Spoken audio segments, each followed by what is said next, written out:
चरणों शरणं प्रपद्ये श्रीमते नारायणाय नमः। दीनदयाल विरद संभारी हरहु नाथ मम संकट भारी।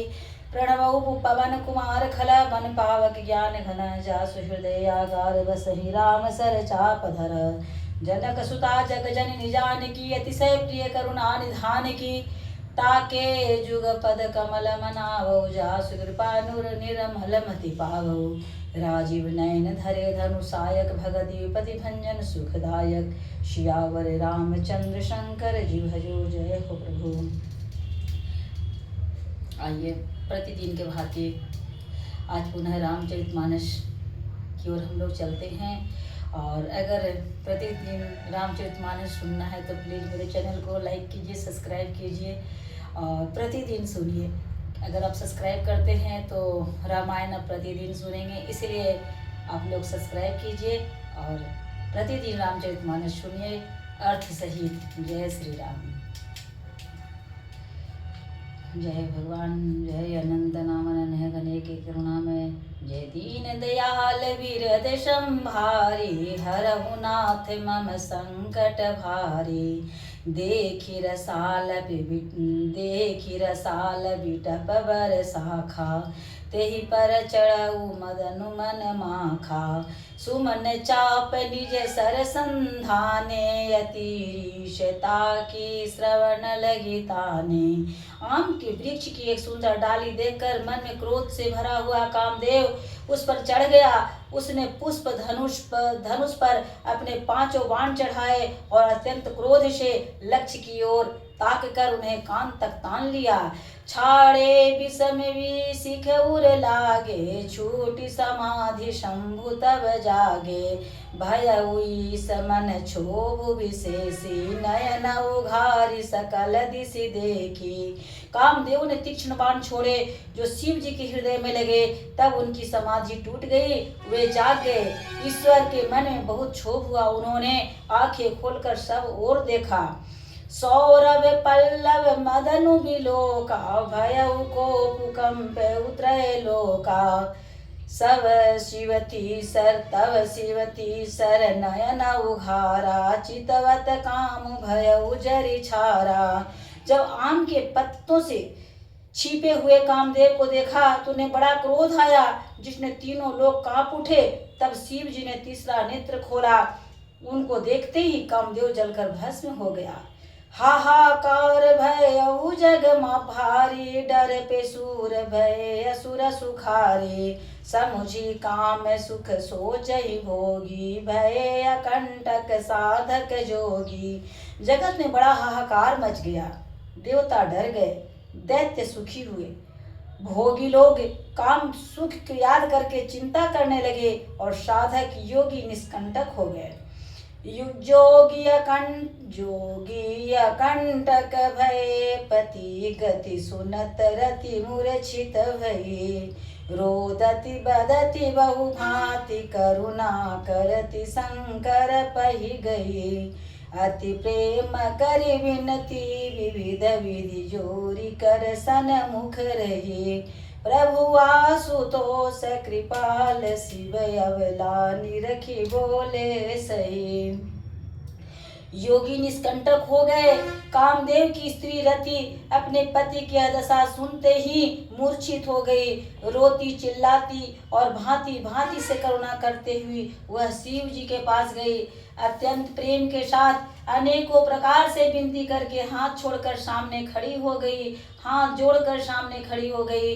शीघ्र प्रसन्न होने वाले कृपालु शिव जी अबला असहाय स्त्री को देखकर सुंदर उसको संतावना देने लगे। वचन बोले, अब तेरति तव नाथ कर हो यही नाम अनंग। बिनु बपु व्यापहि सबहि पुनि सुनु निज मिलन प्रसंग। हे रति, अब से तेरे स्वामी का नाम अनंग होगा, वह बिना ही शरीर के सबको व्यापेगा। अब तू अपने पति से मिलने की बात सुन। जब जदुवंश कृष्ण अवतारा हो यही हरण महामयी भारा। कृष्ण तनय हो यही पति तोरा, भजनु अन्यथा होई न मोरा।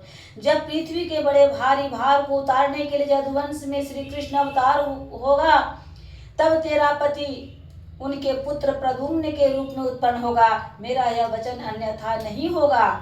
रति गवनि सुनि शंकर वाणी, कथाय परव कहु बखानी। देवन समाचार सब पाए, ब्रह्मादिक वैकुंठ सिधाए। शिव जी के वचन सुनकर रति चली गई। अब दूसरी कथा बखान कर विस्तार से कहता हूँ। ब्रह्मादि देवताओं से सब समाचार सुने तो वे वैकुंठ चले। सब सुर विष्णु विरंचि समेता, गए जहाँ शिव कृपा निकेता। पृथक पृथक तिन किन्न प्रशंसा, भये प्रसन्न चंद्र अवतंसा। फिर वहां से विष्णु और ब्रह्मा सहित सब देवता वहां गए जहाँ कृपा के धाम शिव जी थे। जब उन सबने शिव जी से की अलग अलग स्तुति की, तब शशिभूषण शिव जी प्रसन्न हो गए। बोले कृपा सिंधु वृष के तू, कहूँ अमर का आए के हेतु। कह विधि तुम प्रभु अंतर्यामी, जदपि भगति सबस बिन बहु स्वामी। कृपा के समुद्र शिव जी बोले, हे देवताओं कहिए आप किस लिए आए हैं। ब्रह्मा जी ने कहा, हे प्रभु आप अंतर्यामी हैं, तथापि हे स्वामी भक्तिवश मैं आपसे विनती करता हूँ। सकल सुरण के हृदय सा, शंकर परम उछाओ। निज नयन देखा चाहिए, नाथ तुम्हारा विवाह। हे शंकर, सब देवताओं के मन में ऐसा परम उत्साह है कि हे नाथ, मैं अपनी आंखों से आपका विवाह देखना चाहते हैं। यह उत्सव देखिए भरी लोचन, हो सोई कछु करहु मदन मद मोचन। काम जारी रति कहूँ बरु दिन्ना, कृपा सिंधु यति भल किन्ना।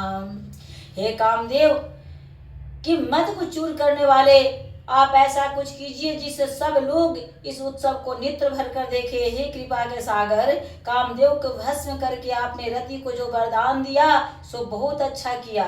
शासती करी पुनि करहि पसाऊ, नाथ प्रभु न कर सहज सुभाऊ।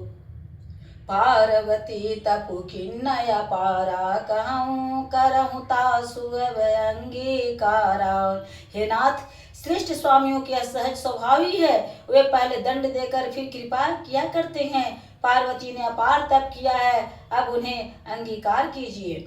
सुनि विधि विनय समझि प्रभु बानी, ऐसे ही हो कहा सुख मानी। तब देवन दुंदवी बजाई, बरसी सुमन जय जय सूर्य साई। अब ब्रह्मा जी की प्रार्थना सुनकर प्रभु श्री रामचंद्र जी के वचनों को याद करके शिव जी ने प्रसन्नता पूर्वक कहा, ऐसा ही हो। तब देवताओं ने नगाड़े बजाए और फूलों की वर्षा करके जय हो, देवताओं के स्वामी जय हो ऐसा कहने लगे। अब सरुजानि सप्तऋषि आए, तुरत ही विधि गिरि भवन पठाए। प्रथम गए जता जहाँ रही भवानी, बोले मधुर वचन छल सानी। उचित अवसर जानकर सप्त ऋषि आए और ब्रह्मा जी ने तुरंत ही उन्हें हिमाचल के घर भेज दिया। वे पहले वहां गए जहां पार्वती जी थी और उनमें से छल से भरे मीठे विनोद युक्त आनंद पहुंचाने वाले वचन बोले। का हमारा न सुनहु तब नारद के उपदेश, अब वह झूठ तुम्हारपन जारे काम महेश। नारद जी के उपदेश तुमने उस समय हमारी बात नहीं सुनी। नारद जी के उपदेश से तुमने उस समय हमारी बातें नहीं सुनी। अब तो तुम्हारा प्रण झूठा हो गया, क्योंकि महादेव जी ने काम को ही भस्म कर डाला। बोलिए प्रेम से सियावर राजा रामचंद्र की जय, उमापति महादेव की जय। जय श्री राम।